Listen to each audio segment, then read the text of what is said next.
원하는 부동산 월간 부동산 뉴스 24년 1월에 알아볼 이슈는 신생아 특례 대출과 주택 청약제도 개편에 대한 소식입니다. 우선 신생아 특례 대출에 대해 확인해 보겠습니다.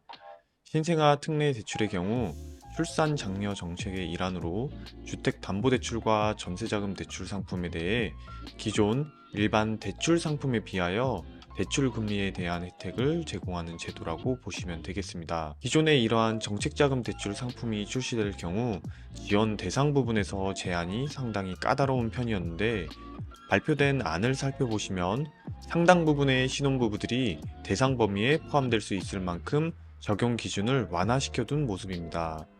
이러한 정책자금 대출로 인해 저출산이 해결되긴 어렵겠지만 기존 출산 계획이 있으셨던 신혼부부들에게는 큰 혜택이라고 말씀드릴 수 있겠습니다. 큰 혜택이라고 보여지는 만큼 해당 대출 정책 내용을 꼼꼼히 확인해 보시고 향후 주택 구입이나 전세 계획에 참고하시면 되겠습니다. 자, 이제는 주택 청약제도 개편에 대한 내용입니다. 주택 청약제도는 과거 부동산 폭등기 때부터 현재 부동산 조정기에 이르기까지 제도적 한계와 시장 상황들이 얽혀 제 기능을 발휘하기 어려웠습니다. 이러한 점을 적극 개선하고자 여러 방면에서 청약제도가 아래와 같은 내용을 골자로 변경이 예정되어 있습니다. 특히 청약통장 보유 기간이 상대적으로 낮았던 신혼부부들과 다자녀 수에 대한 기준을 기존 3명에서 2명으로 완화하며 저출산에 대한 해결책으로 본 제도를 적극 활용하려는 모습을 보여주고 있습니다. 앞서 말씀드린 것처럼 저출산 문제는 다양한 사회적 원인들이 얽혀있기 때문에 이러한 각종 정책적 혜택을 통해 해결될 수 있다고는 장담하기 어렵겠지만 기준에 대한 심도 높은 고민들이 수반되고 지속성을 가지고 정책이 운영된다면 어느 정도 효과를 발휘할 수 있을 것이라고 생각합니다. 원하는 부동산 월간 부동산 뉴스 속초 고성 양양 24년 1월 데이터 확인 시간입니다. 24년 1월 뉴스이지만 통계 데이터 집계에 시간차가 발생하므로 23년 11월까지 집계된 내용임을 사전 양해 부탁드립니다. 우선 아파트 거래 건수입니다.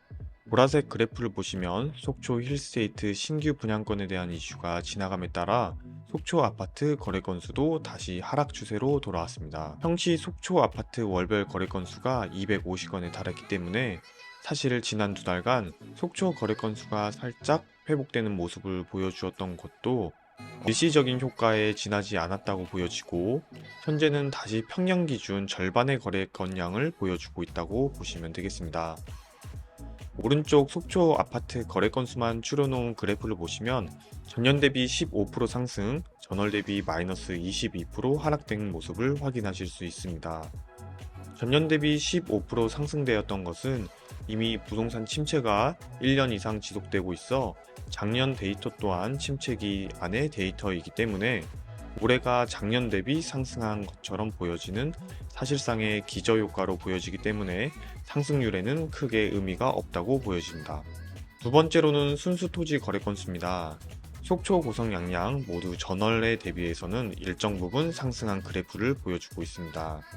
다만 추세적으로 보았을 때 하락시장에서 월별 등락이 소량 반복되고 있는 모습이기 때문에 큰 의미는 없을 것으로 보여집니다. 이는 토지 매입의 추세를 보시면 외지인들의 투자 수요는 모두 빠져나갔고 전원주택을 위한 부지 매입 또는 영업용 토지 매입, 농업용 토지 매입 등 실질 수요에 의한 거래건만 일어나고 있기 때문이라고 보시면 되겠습니다. 따라서 금리 하락으로 인해 자금이 풀리기 전까지 이러한 현상이 지속될 것이라고 보시는 것이 좋겠습니다. 오른쪽 양양 토지 거래 건수만 추려서 보시면 전년 대비 마이너스 17% 하락, 전월 대비 48% 상승했습니다. 전월 대비 상승률의 같은 경우에는 지난달 양양 토지 거래 건수가 근 2년 내 최저점이었기 때문에 발생한 일시적인 상승률이라고 보시면 되겠습니다. 이상으로 원하는 부동산 월간 부동산 뉴스 24년 1월 편을 마치겠습니다. 속초 고성 양양 부동산에 관심이 있으신 분들이나 월별로 이슈가 된 전국적인 부동산 정책에 관한 소식을 짧고 간략하게 확인하고 싶으신 분들은 원하는 부동산 채널의 구독과 좋아요 부탁드리겠습니다. 감사합니다.